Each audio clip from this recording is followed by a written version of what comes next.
Aquesta peça és una peça de sostre. Està inspirada després de que anés jo a una xerrada a Amsterdam. Hi havia una indígena que és una líder de la comunitat de Wayuu, de Waihaya, i és una teixidora.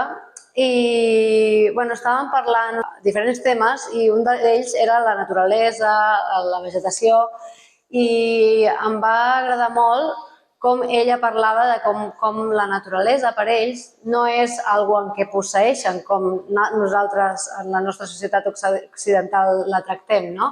Sinó que és més com que és un germà, un element més. Llavors, com que en la meva obra normalment treballo amb aquests personatges o caràcters que són més éssers humans, també volia agafar aquesta peça i també donar-li aquest cert protagonisme. El tenir-la al revés és com també, perquè qui és el que està al revés?